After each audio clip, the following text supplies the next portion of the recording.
आज के इस वीडियो में मैं ना केवल इंडिया के करंट इकोनॉमिक सिचुएशन के एनालिसिस आपके बिल्कुल सामने करूंगा, बल्कि इसके साथ साथ बीजेपी गवर्नमेंट के इकोनॉमिक परफॉर्मेंस को यूपीए गवर्नमेंट के इकोनॉमिक परफॉर्मेंस के साथ कंपेयर करके आपको यह भी बताऊंगा कि किस गवर्नमेंट ने सबसे ज्यादा बेटर परफॉर्म किया। बिल्कुल सीधा बताऊंगा और कस के बोलूंगा। नमस्कार, मैं सूर्यभूषण अपने यूट्यूब चैनल पे आप सभी का स्वागत करता हूं। और वीडियो को शुरू करने से पहले आप सभी से एक रिक्वेस्ट करता हूं, इस वीडियो को कृपया करके पूरा देखें, क्योंकि अधूरा ज्ञान आपके लिए संपूर्ण खतरनाक साबित होगा। और अगर ये वीडियो आपको अच्छी लगती है तो लास्ट में इसे एक लाइक दें और मेरे वीडियो को शेयर भी करें, ताकि ये नॉलेज ज्यादा से ज्यादा लोगों तक पहुंचे। तो चलिए इस इंटरेस्टिंग एनालिसिस को अब स्टार्ट करते हैं। पर स्टार्ट करने से पहले दो बातें आपसे कहना चाहूंगा कि अगर आपके पर्स में पड़ा हुआ रुपया लक्ष्मी है और चंचला है, तो इकोनॉमी महालक्ष्मी है और महाचंचला है। तो 24 अप्रैल 2022 को रिकॉर्ड किए गए इस वीडियो को देख करके 2024 में हंगामा ना मचाए, आप रिसेंट वीडियो देखें या रिसेंट एनालिसिस करें। सेकंड, आज के डेट में लोगों ने ये अफवाह फैला रखी है कि श्री नरेंद्र मोदी जी ने ज्यादातर एजेंसीज को अपने वश में करके रखा है और सारे डेटास को वो अपने हिसाब से मैनिपुलेट कर लेते हैं। तो मैंने इस एनालिसिस में जो 90% डेटा लिया है वो फॉरेन एजेंसीज का है। आई होप कि आप ये उम्मीद करते हैं कि अब इसमें बायसनेस नहीं होगी। पर अगर किसी को ये लगता है कि नहीं, पूरे वर्ल्ड लेवल पे नरेंद्र मोदी जी एजेंसीज को कंट्रोल करते हैं, अपने वश में करते हैं, तो आपसे मुझको, केवल आपसे मुझको ये कहना है कि पूरी दुनिया चोर है, बस आपको छोड़कर। ठीक है, अब शुरू करते हैं। मैंने सबसे पहले ये देखा कि दुनिया के जाने माने जो इकोनॉमिस्ट हैं वो किसी भी इकोनॉमिक एनालिसिस को करने के लिए कौन सा फैक्टर देखते हैं। उन्होंने कहा कि 3 फैक्टर्स को निकालो। पहला जीडीपी, दूसरा निकालो अनएम्प्लॉयमेंट रेट और तीसरा निकालो इन्फ्लेशन यानी महंगाई दर को। पर आप टेंशन ना लें, मैंने इसके साथ साथ और भी बहुत सारे इकोनॉमिक फैक्टर लिए हैं ताकि हम श्रीलंका के भी इकोनॉमिक क्राइसिस से खुद इकोनॉमी को कंपेयर कर सके और ये कह सके हमारे रास्ते में ऐसा कोई इकोनॉमिक क्राइसिस तो आने वाला नहीं है। तो हम शुरू करते हैं नंबर 1 जीडीपी से। आप अपने स्क्रीन पे बहुत अच्छी तरह से देख सकते हैं कि मैंने 3 कंट्रीज के जीडीपी परफॉर्मेंस का ग्राफ लिया है। जो गेरुए कलर में है वो इंडिया का है, रेड कलर में चाइना का है और ग्रीन कलर में जापान का है। अब आप पूछेंगे कि ये 3 कंट्रीज का एनालिसिस क्यों किया, क्योंकि सिर्फ इंडिया के बारे में हम जानना चाहते हैं। तो मैं आपसे ये पूछना चाहता हूं कि रात को जब आपके घर की बिजली चली जाती है तो बालकनी में झांक कर देखते हो क्या कि बिजली सिर्फ मेरे घर की गई है या पूरा मोहल्ला परेशान है। अगर मोहल्ला परेशान है तो उसके अकॉर्डिंग एक्शन, और अगर सिर्फ हमारी गई है तो इसके अकॉर्डिंग एक्शन। हम एक ग्लोबल इकोनॉमी है और हम अपने आप को अकेले इवेल्युएट नहीं कर सकते। हमें जब भी अपने इकोनॉमी में परफॉर्मेंस का कोई इश्यू दिखाई देता है तो हमें पूरे विश्व स्तर पे देखना होता है कि ये प्रॉब्लम ग्लोबल है या लोकल है। तो आप देख सकते हैं कि जब 2014 में श्री नरेंद्र मोदी जी ने कांग्रेस से सत्ता अपने हाथों में ली, उसके बाद से हमारे जीडीपी का परफॉर्मेंस जो गेरुआ लाइन है वो चाइना के भी ऊपर चला गया। हमने चाइना से भी बेटर परफॉर्म किया 2017 तक। 2017 से पहले हम उससे ऊपर थे, बट 2017 में हम डिक्लाइन करने लगे। और उसके बाद धीरे धीरे 2020, जो कि हमें याद रखना होगा, ये सीवियरली कोविड हिट एरा था। लॉकडाउन चल रहा था संपूर्ण देश में 2020 से। तो इस समय में हमने रॉक बॉटम या रिकॉर्ड लो को छुआ है। पर क्या ये समस्या सिर्फ हमारी थी? नहीं, हम ग्राफ से देख सकते हैं कि जो इंडिया ने भी बनाया है वही भी चाइना ने भी बनाया है, वही भी एक डेवलप्ड कंट्री जापान ने भी बनाया है। तो ये समस्या ग्लोबल थी, पर इसको दूसरा पार्ट में भी हम तोड़ सकते हैं। लोग 2017 से ही कह रहे थे कि इंडिया की इकोनॉमिक परफॉर्मेंस बहुत खराब है, सरकार खराब काम कर रही है। तो आप 2017 से देखिए, क्या चाइना का ग्राफ नीचे गिर रहा है? क्या जापान का ग्राफ नीचे गिर रहा है? मुझको तो बिल्कुल क्लियर दिखाई दे रहा है कि अगर हम नीचे की तरफ आ रहे हैं तो चाइना भी नीचे की तरफ जा रहा है 2017 के बाद, और जापान भी नीचे जा रहा है 2017 के बाद। तो मेरे दिमाग में एक सवाल आता है कि अरे ये समस्या अगर साउथ एशिया के कंट्रीज में है तो कहीं ये ग्लोबल समस्या तो नहीं? मैंने इस क्वेश्चन का भी जब सर्च किया तो मुझको आयहान कोसे, जो कि वर्ल्ड बैंक के चीफ इकोनॉमिक एडवाइजर और वर्ल्ड बैंक के डायरेक्टर हैं, उनका स्टेटमेंट मिला 2017 में, जिन्होंने कहा था कि अभी जो कैलेंडर ईयर खत्म हुआ है यानी 2016, ये पूरे दुनिया के लिए बहुत ही खराब साल था। जो इंटरनेशनल ट्रेड थे वो बहुत कमजोर थे और उसके साथ साथ जो इन्वेस्टमेंट हुआ है मार्केट में वो बहुत कम हुआ है। यानी समस्या 2016 में शुरू हुई और वैश्विक स्तर पे शुरू हुई। इसके बाद मैंने जब इसके आगे का मैंने डेटा खोजा तो मुझको रॉयटर्स, जो कि लंदन बेस्ड एक इंटरनेशनल न्यूज फर्म है, उसमें एक मुझको डेटा मिला जो कि बहुत ही इंपॉर्टेंट था। इसमें मार्क जोन्स, जो कि एक इकोनॉमिक एनालिस्ट है, वो कहते हैं जो ट्रेडर्स होंगे वो बहुत खुश होंगे कि 2018 फाइनली खत्म हो गया। क्यों? क्योंकि 2008 के इकोनॉमिक मेल्टडाउन के बाद ये अब तक का सबसे खराब इकोनॉमिक ईयर रहा है। पूरे दुनिया के स्टॉक से 7 ट्रिलियन यूएस डॉलर पूरी तरह से साफ हो गया है। आप समझ सकते हैं कि 2018 में इतना ही बड़ा घाटा लगा था पूरे दुनिया को। तो जो लोग हमारे इकोनॉमी को, हमारे गवर्नमेंट को अकेले निकाल करके कटघरे में खड़ा कर देते थे, क्या उनके घर कभी बिजली नहीं कटी? क्या उन लोगों ने कभी बालकनी में झांक के देखा नहीं? एक चीज याद रखिए कि इंडिया को ग्लोब से काट करके अकेले इवेल्युएट मत कीजिए, थोड़ा सा पड़ोस में भी झांक कर देखिए। इस समस्या सिर्फ लोकल स्तर पे है, सिर्फ हमारी गवर्नमेंट जिम्मेवार है, या समस्या ग्लोबल स्तर पे है? क्योंकि हमारी इकोनॉमी जो है इंटीग्रेटेड है पूरी दुनिया की इकोनॉमी से। फिर एक बार हम इस ग्राफ पे वापस आएंगे और देखेंगे कि 2020 में रॉक बॉटम छूने के बाद इंडिया की इकोनॉमी ने एक स्टीप राइज लिया है। 2021 में हमारी जीडीपी ग्रोथ रेट 8.9% है, जो कि चाइना और जापान से कहीं आगे है। और अब इकोनॉमिस्ट ये फ्यूचर एनालिसिस कर रहे हैं कि हमारी इकोनॉमी आने वाले कई सालों तक चाइना से आगे रहेगी। मतलब डेफिनेटली हमारी जो करंट गवर्नमेंट है वो इकोनॉमिक बैकग्राउंड पे बहुत अच्छा काम कर रही है, जीडीपी को वापस अपने सही ग्रोथ रेट पे लाने का काम करने की कोशिश कर रही है। Next, inflation rate. Inflation rate का मतलब हुआ महंगाई दर। तो आप देखेंगे कि इसमें मैंने दो दो महंगाई दरें दिखाई है। पहला आप देख सकते हैं 2004 से लेकर के 2013 तक का डेटा है, वो है यूपीए यानी कांग्रेस की सरकार का। आप इसमें देख सकते हैं 3% से इन्होंने इंक्रीज करके महंगाई दर को ऑलमोस्ट 12% तक पहुंचा दिया था। जब 2014 में श्री नरेंद्र मोदी जी की सरकार ने इनसे सत्ता ली तो इन्होंने 11% से इस रेट को घटाना शुरू किया, 6% से लाते हुए इस दर को 2019 में 3.73 तक पहुंचा दिया था। 2020 में यह फिर से बढ़ा, कारण हमें पता है, और अब फिर से एनालिसिस की जा रही है कि यह दर एक बार फिर से 5% के नीचे चला गया है। अब आप सोच रहे होंगे कि यह गलत डेटा है क्योंकि पेट्रोल डीजल का दाम तो बहुत बढ़ा हुआ है। तो भाई साहब ऐसा है कि मैं जीने के लिए पेट्रोल और डीजल नहीं पीता, मैं चावल, दाल, रोटी, इसके साथ साथ चीनी, चाय पत्ती ही खाता हूं। और इन सब का दाम अगर कंपेयर करें तो यूपीए की गवर्नमेंट में मूंग का दाल 180 रुपए, अरहर की दाल 210 रुपए, प्याज 90-100 रुपए, टमाटर 60 रुपए, और उसके साथ साथ आटा 60 रुपए की कीमत जो थी उससे अभी की दर बहुत अच्छी है। और डेफिनेटली इस फ्रंट पे बीजेपी की गवर्नमेंट ने यूपीए की गवर्नमेंट से बहुत ही अच्छा और उम्दा परफॉर्मेंस किया है। महंगाई दर अगर 5% से कम हो तो उसको बोलते हैं क्रीपिंग इन्फ्लेशन, और क्रीपिंग इन्फ्लेशन ही एक इकोनॉमी के लिए सबसे पॉजिटिव और सबसे अच्छा इन्फ्लेशन रेट है। इन्फ्लेशन रेट हमेशा 5% से कम होना चाहिए। और आप देख सकते हैं कि यूपीए की गवर्नमेंट ने क्रीपिंग इन्फ्लेशन को गैलोपिंग इन्फ्लेशन में कन्वर्ट करके इकोनॉमी को बर्बाद करने का सारा काम कर दिया था। अगला इंडिकेटर अनएम्प्लॉयमेंट रेट।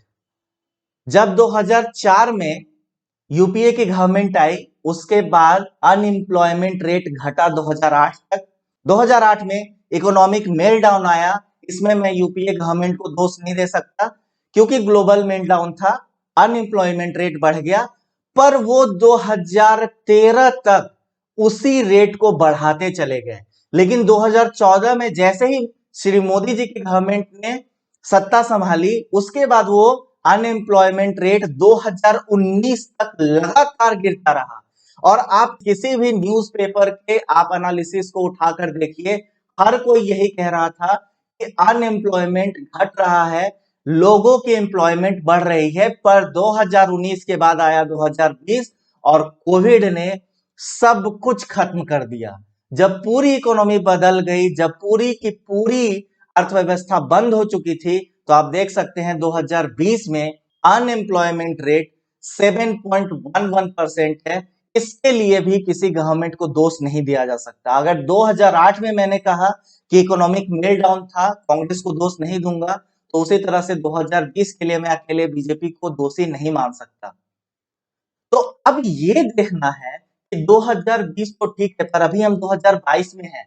अभी का क्या एनालिसिस है? तो हम चलेंगे मंथली अनएम्प्लॉयमेंट रेट पे। मंथली अनएम्प्लॉयमेंट रेट पे हम जाते हैं, हम देखते हैं 2021 अप्रैल से जो अनएम्प्लॉयमेंट रेट था वो 11% तक पहुंच गया बढ़ करके। पर उसके बाद से उस रेट को कंट्रोल करने की कोशिश की जा रही है। यहां समस्या अभी है, पर सरकार के तरफ से कोशिश भी पुरजोर चल रही है और नित्य नए नए डिसीजन लिए जा रहे हैं। रिसेंटली गवर्नमेंट ने एक डिसीजन लिया है कि अब नया लेबर कोड लगाया जाएगा, जिससे प्राइवेट सेक्टर में कॉन्फिडेंस ज्यादा आएगा और उससे नए नए इंप्लॉयमेंट क्रिएट होंगे। ये एक तरह का स्टेप है अनएम्प्लॉयमेंट को चेक करने का, और थैंकफुली ये अनएम्प्लॉयमेंट रेट अब घट रहा है तेजी से। अब तो उन तीनों फैक्टर्स की मैं एनालिसिस कर चुका हूं जो कि वर्ल्ड के फेमस इकोनॉमिस्ट बोलते हैं कि उनका एनालिसिस कर लिया तो आपने बता दिया कि इकोनॉमी कैसा परफॉर्म कर रही है।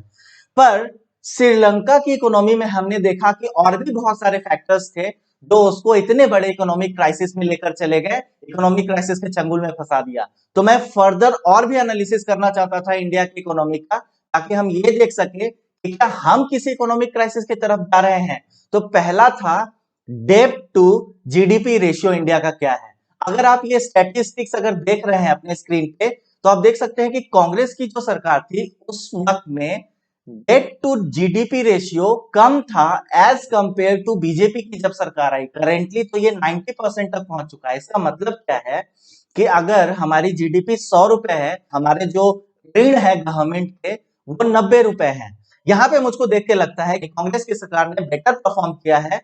उनके वक्त में थोड़ा डेट टू जीडीपी रेशियो कम था, बीजेपी की सरकार में गवर्नमेंट के जो डेट्स हैं वो बढ़ गए हैं। पर इसके बाद फिर मैंने इकोनॉमिस्ट की कुछ एनालिसिस पढ़ी और उसमें देखा कि इस डेट को भी तोड़ो दो पार्ट्स में, एक्सटर्नल डेट और इंटरनल डेट की भी एनालिसिस करके देखो। जो इंडिया की बाउंड्री में रह करके इंटरनल इंस्टीट्यूशन से हमने उधार लिए हैं, और दूसरा जो हमने एक्सटर्नली बाहर की इकोनॉमी से उधार लिया है। तो इसके वजह से अब फिर से एक एनालिसिस कंपलसरी हो गया था।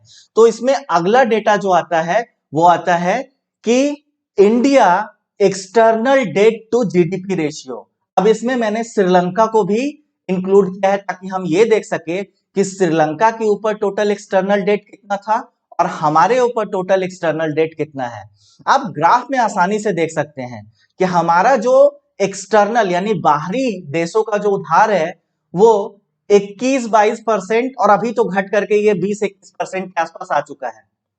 और इसमें भी अगर आप ग्राफ में कंपेयर करें तो 2012 के बाद से यानी यूपीए की गवर्नमेंट के बाद से ये ग्राफ नीचे ही गिरा है, ऊपर नहीं गया। यानी हमारे गवर्नमेंट ने हमारे इंटरनल इंस्टीट्यूशन से ज्यादा उधार लिए हैं। बट श्रीलंका के केस में आप देखेंगे उनकी गवर्नमेंट ने यही मिस्टेक की कि जो टोटल उन्होंने उधार लिया उसमें 50% से ज्यादा हिस्सा उन्होंने बाहर की कंट्रीज से लिया, और इसके वजह से वो प्रॉब्लम में फंसे। क्यों? क्योंकि ग्लोबल लेवल पे अगर आपको उधार लेना है तो डॉलर्स में, और चुकाना भी है तो डॉलर्स में। आप जब डॉलर्स में उधार चुकाएंगे तो इंडियन रुपीस नहीं डॉलर्स को आपको खरीदना पड़ेगा, जिसपे एक्स्ट्रा इंटरेस्ट लगता है। यहीं पे हमारी गवर्नमेंट ने सोच समझ के इंटरनल इंस्टीट्यूशन से लोन लिया ताकि हम उधार भी ले इंडियन करेंसी रुपीज में और चुकाए भी इंडियन करेंसी रुपी में, जिससे फायदा इंटरनल इकोनॉमी को हो, बाहर की इकोनॉमी को ना हो। ये बहुत ही अच्छा स्टेप है। 1991 का इकोनॉमिक क्राइसिस किसे नहीं मालूम। उस समय में हमारी जो फॉरेन एक्सचेंज रिजर्व थी वो पूरी तरह से डिप्लीट हो गई थी, नेगेटिव हो गई थी, और रिजर्व बैंक ऑफ इंडिया को यहां से सोना एयरलिफ्ट करवाना पड़ा था इंटरनेशनल मॉनेटरी फंड के पास, ताकि वो हमें लोन दे और जिससे हम फॉरेन जो लायबिलिटीज थी उनको पूरा कर सके। तो जो फॉरेन एक्सचेंज रिजर्व होते हैं ये हमारे एसेट्स होते हैं in the form of US dollar या फिर फॉरेन करेंसी, जिससे हम बैक करते हैं किसको, अपने फॉरेन लायबिलिटीज को। अगर आप देखें तो 2004 से 2013 यानी कि यूपीए गवर्नमेंट तक की जो बढ़ने का रेट है, और 2014 यानी श्री मोदी जी के गवर्नमेंट का जो बढ़ने का रेट है अभी तक 2022 तक, ये बहुत ज्यादा रैपिड है। करेंटली हमारा फॉरेन एक्सचेंज रिजर्व बढ़ करके 604 यूएस मिलियन डॉलर हो चुका है। अब यहाँ पे तो बरखा दत्त, राजदीप देसाई और पता नहीं कितने सारे लोग हैं वो ये बोल रहे हैं कि इतना ज्यादा भी फॉरेन रिजर्व रखने का जरूरत नहीं है, इसमें से कुछ निकाल दो। और अगर राजदीप देसाई और बरखा दत्त अगर गवर्नमेंट की बात बोल रहे हैं तो इसका मतलब डेफिनेटली हमारा फॉरेन रिजर्व बहुत ही अच्छे कंडीशन में है, और यही पूरी दुनिया भी बोल रही है। तो डेफिनेटली इस फ्रंट पे बहुत अच्छा काम हुआ है, हमारी इकोनॉमी को खतरा है नहीं। लेकिन आपको याद होगा कि जब श्रीलंका के इकोनॉमिक क्राइसिस का मैंने रूट कॉज एनालिसिस किया था, तो उस समय मैंने कहा था कि एशियन डेवलपमेंट बैंक ने कहा है कि श्रीलंका की इकोनॉमी एक क्लासिकल एग्जांपल है ट्विन डेफिसिट की, यानी वहां का फिस्कल डेफिसिट भी हमेशा नेगेटिव रहा है और वहां का करंट अकाउंट डेफिसिट भी हमेशा बना रहा है। तो वो एक बहुत बड़ा कारण था उनके इकोनॉमिक क्राइसिस का। मैंने ये सोचा कि अब इसकी एनालिसिस की जाए कि हमारी इकोनॉमी ऐसे किसी डेफिसिट की ओर तो नहीं जा रही। तो नेक्स्ट है हमारा फिस्कल डेफिसिट, यानी हमारा जो गवर्नमेंट एक्सपेंडिचर है वो कैसा है। आप अपने स्क्रीन पे देख पा रहे हैं fiscal deficit as percentage of GDP, और आपको ये बता दूं कि ये जितना कम नेगेटिव हो उतना बेटर है इकोनॉमी के लिए। सिंपल है कि अगर ये पॉजिटिव हो तो ज्यादा बेटर, जीरो हो तो हम न्यूट्रल हैं, और नेगेटिव है तो खराब है, और अगर खराब भी है तो कम से कम खराब हो। यूपीए गवर्नमेंट का जो एवरेज है वो रेड कलर में आपको दिख रहा होगा -4.81, यानी कि लगभग -5%। और रिसेंटली हमारी फाइनेंस मिनिस्टर श्रीमती निर्मला सीतारमन जी ने कहा भी है कि पिछली सरकार ने डेफिसिट के मामले में इतना इनडिसिप्लिन मेंटेन किया है कि अब उस डिसिप्लिन को मेंटेन करने में मुझे बहुत तकलीफ हो रही है। रिसेंटली अभी जब आप देखेंगे 2014 जब से बीजेपी की सरकार आई है, तब से इस फिस्कल डेफिसिट को घटाने की पुरजोर कोशिश चली है। आपको दिख रहा होगा मेरे सिर के ऊपर एक डेटा नीचे की तरफ आ रहा है। ये डेफिसिट एक्चुअली बहुत ज्यादा नेगेटिव हो गया कोरोना के टाइम में -6.9% के आसपास, लेकिन वापस अगर आप एवरेज करके देखें, कोविड लॉकडाउन के बावजूद भी ये फिस्कल डेफिसिट जो रहा है बीजेपी की गवर्नमेंट का -4.07, यानी कि -4%। यूपीए की गवर्नमेंट से 1% बेटर ही रहा है इस गवर्नमेंट का, उससे खराब नहीं रहा है। यहां पे भी बीजेपी की गवर्नमेंट बेटर परफॉर्म करते दिखाई दे रही है। तो नेक्स्ट चलते हैं हमारे करंट अकाउंट डेफिसिट में। आप अपने स्क्रीन पे देख रहे होंगे current account deficit as percentage of GDP. यहां पे जो जीरो यानी न्यूट्रल लाइन है इसके ऊपर हो तो बहुत बढ़िया कंडीशन है। क्यों? हमारा एक्सपोर्ट ज्यादा हो रहा है, इंपोर्ट कम हो रहा है। और अगर जीरो लाइन के नीचे है तो इसका मतलब है हम इंपोर्ट ज्यादा कर रहे हैं, एक्सपोर्ट कम कर रहे हैं। अब यहाँ पे मैंने 3 सरकारों का कंपैरिजन कर दिया है। पहला पिक्चर आपको दिख रहा होगा स्वर्गीय श्री अटल बिहारी वाजपेयी जी का। इनकी गवर्नमेंट ही थी जो 1991 के डेफिसिट जिसके वजह से इकोनॉमिक क्राइसिस आई थी उसको इन्होंने लगातार 3 साल पॉजिटिव में रखा, और उनसे सत्ता लिया कांग्रेस ने 2004 में। और आप देख सकते हैं कि उस हाई पॉजिटिव 1.4% को घटा के इन्होंने 0.11 किया, यानी कि वहीं से इन्होंने इसको घटाना शुरू कर दिया। और उसके बाद तो ये जो आप 2012 का डेटा देख रहे हैं -5% का, ऑल टाइम रिकॉर्ड लो है। ये इतना ज्यादा इंपोर्ट हुआ और इतना कम एक्सपोर्ट हुआ। 2004 में जब वापस श्री नरेंद्र मोदी जी की सरकार आई तो इस डेफिसिट को उन्होंने इमीडिएट घटाना शुरू किया। और 2020 में आप अभी बिल्कुल यहां ऊपर देखिए +1.7%। किसी भी न्यूज़पेपर को निकालिए, किसी भी ग्लोबल इकोनॉमिक सर्वे को पढ़िए, वहां पे लिखा हुआ है कि 17 इयर्स के बाद फिर से इंडिया सक्सेसफुल हुआ अपने करेंट अकाउंट को पॉजिटिव यानी सरप्लस करने में। आपके सामने है कि कौन बेटर काम कर रहा है और कौन बहुत खराब काम करके जा चुका है। एक बात और कहना चाहता हूं यहां पे, अगर मैं कंपेयर करूं, जो कि मैंने किया, श्री नरेंद्र मोदी जी की और स्वर्गीय श्री अटल बिहारी वाजपेयी जी की, वाजपेयी जी सच में बहुत अच्छा काम कर रहे थे। उन्होंने ना सिर्फ करंट अकाउंट को बल्कि उन्होंने जीडीपी को भी, उसके साथ साथ उन्होंने डेट टू जीडीपी रेशियो को भी, अनएम्प्लॉयमेंट रेट को भी, हर चीज को उन्होंने बेटर बनाने की कोशिश की थी। पर हुआ क्या, प्याज 70 रुपए किलो हो गए और उनकी सरकार गिरा दी गई। क्यों गिरा दी गई? क्योंकि 2004 में श्रीमती सोनिया गांधी जी ने कहा था कि मैं 10 रुपए में भारत के हर सिटीजन को भरपेट खाना दूंगी। अगर 10 रुपए में आपको भरपेट खाना मिल रहा था तो 2014 में आपने यूपीए की सरकार को हटा क्यों दिया? क्यों ऐसा हुआ कि 10 रुपए में भरपेट खाना खाने के बाद भी आपने यूपीए की सरकार को धोखा दिया? एक बार आपको भी इस चीज को सोचना चाहिए। मुफ्तखोरी का वादा तो आसान होता है, पर उसको पूरा करने की जो कीमत होती है ना, पूरे देश को एक एक इंडिविजुअल को चुकानी पड़ती है।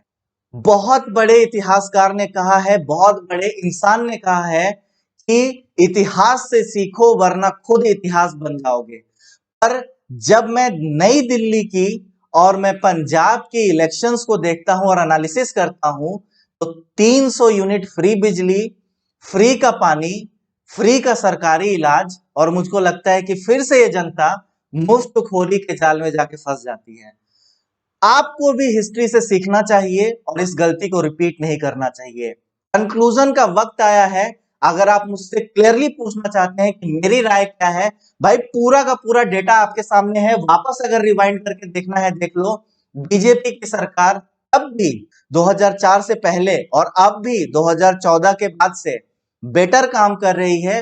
कांग्रेस से ज्यादा बढ़िया परफॉर्म किया है इसने। अगर अब भी आपको विश्वास नहीं हो रहा है तो आपको फिर कभी भरोसा नहीं हो सकता है। ये था मेरा कंक्लूजन। अब आपका वक्त है कि अगर वीडियो अच्छा लगा तो अब मैं कहूंगा कि इसको शेयर करके ज्यादा से ज्यादा लोगों तक पहुंचाइए, ताकि ज्यादा लोगों की ना ये आंखें खुल जाए। उसके बाद मेरे चैनल को सब्सक्राइब कीजिए, बहुत इंपॉर्टेंट है, मुझको सपोर्ट मिलेगा। वीडियो को लाइक कीजिए। बहुत जल्द आपसे फिर से मुलाकात होगी एक नए मुद्दे के साथ, मुफ्तखोरी के मुद्दे के साथ। तब तक के लिए मैं सूर्यभूषण आपसे विदा लेता हूं। नमस्कार, बहुत बहुत धन्यवाद।